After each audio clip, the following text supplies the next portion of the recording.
for somebody else. Enjoy yourself, enjoy yourself. Assalamualaikum warahmatullahi wabarakatuh. Halo, nama saya adalah Maya Nadira Yusuf. Saya adalah mahasiswi Universitas Muhammadiyah Profesor Dr. Hamka. Saya membuat video ini dalam rangka memenuhi tugas mata kuliah Ekonomi Moneter dan Kebang Sentralan. Dalam video kali ini saya akan bahas tentang ekonomi moneter. Apakah ekonomi moneter itu? Ekonomi moneter merupakan bagian dari ilmu ekonomi yang khusus mempelajari tentang sifat, fungsi, dan pengaruh uang terhadap kegiatan ekonomi. Dengan mempelajari ekonomi moneter, kita bisa memahami tentang mekanisme penciptaan uang, tingkat bunga, pasar uang, sistem, dan kebijakan moneter, serta pembayaran internasional. Yang termasuk ke dalam ruang lingkup ekonomi moneter adalah yang pertama, peranan dan fungsi uang dalam perekonomian. Yang kedua, sistem moneter dan pengaruhnya terhadap jumlah uang beredar dan kredit. Yang ketiga, struktur dan fungsi bank sentral. Yang keempat, pengaruh jumlah uang beredar dan kredit terhadap kegiatan ekonomi. Yang kelima, pembayaran serta sistem moneter internasional.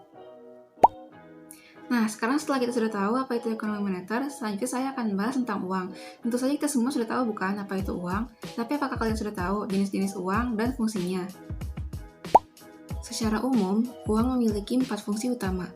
Fungsi yang pertama yaitu sebagai alat untuk transaksi. Dalam perekonomian sehari-hari di masa kini, uang digunakan sebagai alat pembayaran. Jika tidak menggunakan uang, maka kita tidak akan bisa membeli barang yang kita inginkan. Hal ini artinya, uang berfungsi sebagai alat transaksi atau pembayaran. Fungsi yang kedua yaitu uang sebagai satuan hitung. Jika tidak ada satuan hitung yang diperankan oleh uang, dapat dibayangkan bagaimana sulitnya dalam melakukan penilaian terhadap suatu barang, bukan? Dengan adanya uang, tukar-menukar dan penilaian terhadap suatu barang akan lebih mudah dilakukan. Fungsi yang ketiga yaitu sebagai alat untuk mengumpulkan kekayaan. Selain berfungsi sebagai alat transaksi dan satuan hitung, fungsi uang juga adalah untuk mengumpulkan harta kekayaan. Tak dapat dipungkiri bahwa uang merupakan bagian dari kekayaan seseorang dan juga bagi perusahaan. Bisa dibilang, menyimpan uang sama dengan menyimpan harta untuk kekayaan. Fungsi yang keempat, uang sebagai alat untuk memindah kekayaan. Uang juga berfungsi sebagai alat pemindah kekayaan. Apabila seseorang memiliki kekayaan selain dalam bentuk uang, ia juga bisa memindahkan kekayaannya melalui perantara uang. Misalnya, seseorang yang tinggal di daerah perkotaan memiliki sebidang tanah di desa. Tanah tersebut dapat dijual untuk menghasilkan uang, dan uang tersebut dapat digunakan kembali untuk membeli tanah atau rumah di kota. Selain itu, uang juga memiliki beberapa jenis. Apa saja jenis-jenis tersebut? Jenis-jenis uang juga terbagi ke dalam 4 kategori. Kategori yang pertama yaitu berdasarkan bahan pembuatnya. Di sini ada uang logam dan uang kertas. Uang logam yaitu uang yang terbuat dari logam yang tahan lama, mudah dikenali, dan dibagi-bagi. Misalnya, emas atau perak. Di zaman sekarang, uang logam sudah tidak lagi terbuat dari emas atau perak, melainkan dari nikel atau aluminium, dan nilainya dilihat dari nominalnya. Sedangkan uang kertas adalah uang yang dikeluarkan oleh otoritas moneter, atau dalam hal ini adalah bank sentral, yang di Indonesia dikenal dengan Bank Indonesia dan merupakan alat pembayaran yang sah. Jenis yang kedua, berdasarkan nilai uang. Di sini ada uang penuh atau full-bodied money dan uang tanda atau token money.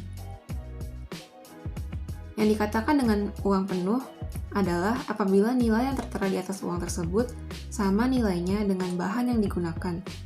Dengan kata lain, nilai nominal yang tercantum sama dengan nilai intrinsik yang terkandung dalam uang tersebut. Jika uang itu terbuat dari emas, maka nilai uang itu sama dengan nilai emas yang dikandungnya.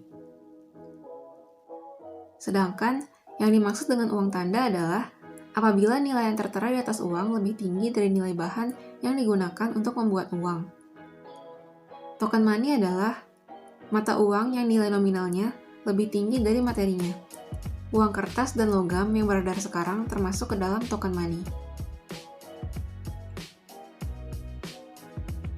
Jenis yang ketiga adalah berdasarkan pihak yang mengeluarkannya.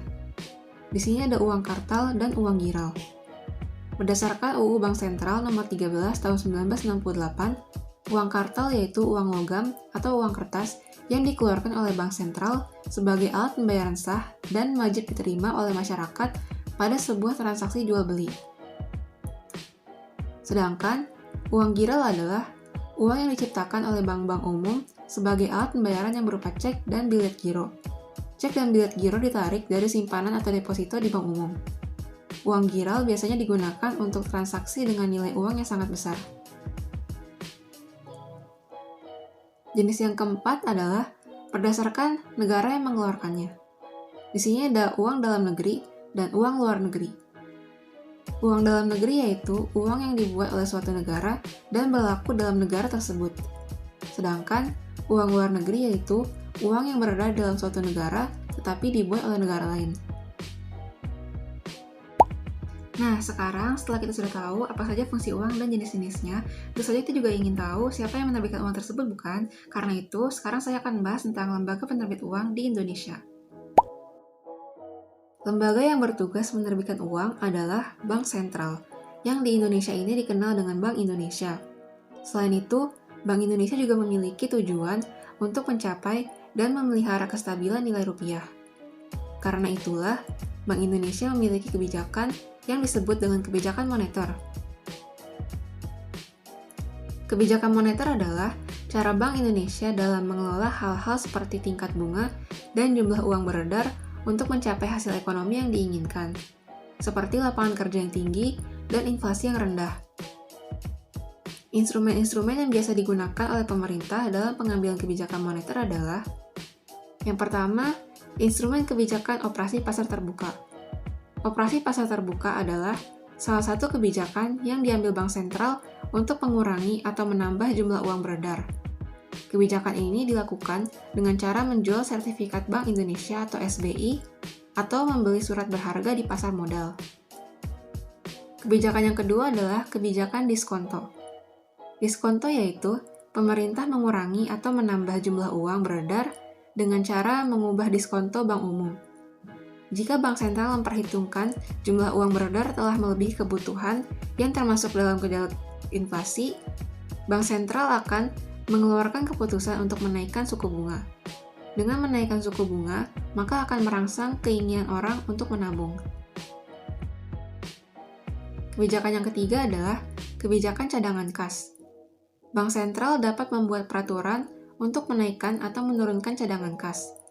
Bank umum menerima uang dari nasabah dalam bentuk giro, tabungan, deposito, sertifikat deposito, dan jenis tabungan lainnya.